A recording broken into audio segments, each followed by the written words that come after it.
Hello, and welcome to the video where I will be explaining the semaphore we're going to be using in the upcoming DDS intramural tournament. This video is designed for both judges and fencers to understand the semaphore that we're suggesting to be used at the intramural tournament. There will be caveats and acknowledgements at the end, as well as a bit about the design philosophy of the semaphore system for those of you that are interested. Let's start with a direct attack. A direct attack is indicated by the judge pointing their hand towards the fencer who attacked and raising their hand to indicate a point given. Counter-attack. The judge will first indicate who attacked and then who counter-attacked, awarding points. This does not always indicate the timings, as occasionally an attack and a counter-attack will come simultaneously. However, the semaphore remains unchanged. Point in line. Point in line is indicated by the judge showing an extended finger towards the fencer whose point was in line.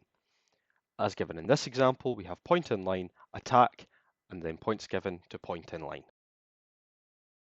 Parry and riposte. In this example, the parry and riposte is shown by the fencer on the right attacking and the fencer on the left parrying and riposting to the fencer on the right, giving the points to the left. A redouble is indicated by a judge moving their hand in a circular-like fashion. In this example here, we have an attack that is parried and riposted, and then a redouble from the fencer on the right. Target priority.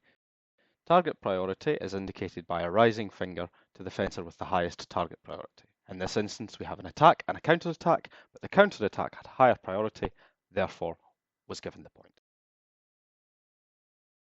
Invalid attacks are indicated in the standard way of waving your hand underneath.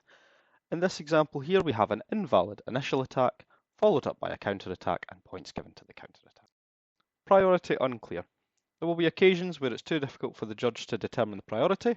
They will indicate this by crossing their hands and showing no exchange. Miscellaneous. Now these really are just suggestions. A referee could indicate halt, for example, by raising their hand. When given warnings, you want to be clear and direct, so turning to the fencer and giving the warning is a really good idea. Giving a hand signal as well to indicate how many warnings you have. No is another fantastic signal that can be used. In this instance, it's used to indicate a mal parry.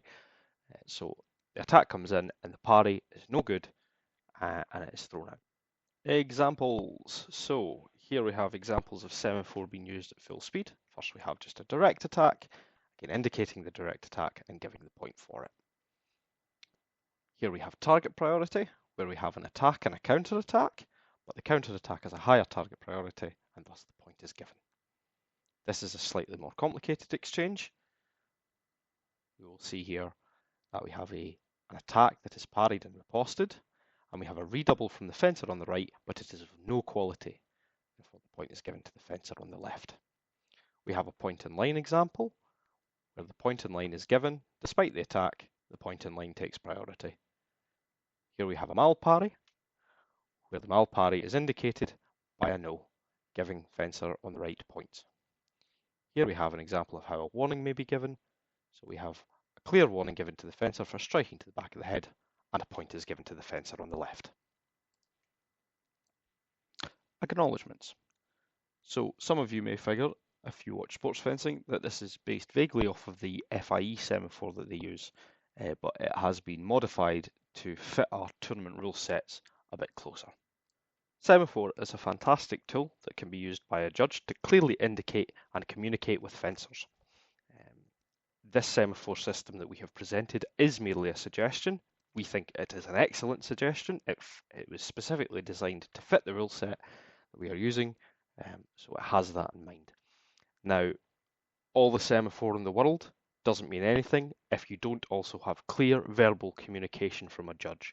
Judges should at all times endeavour to clearly communicate with fencers, be that through the semaphore or with direct verbal communication. We feel that that is the most important thing.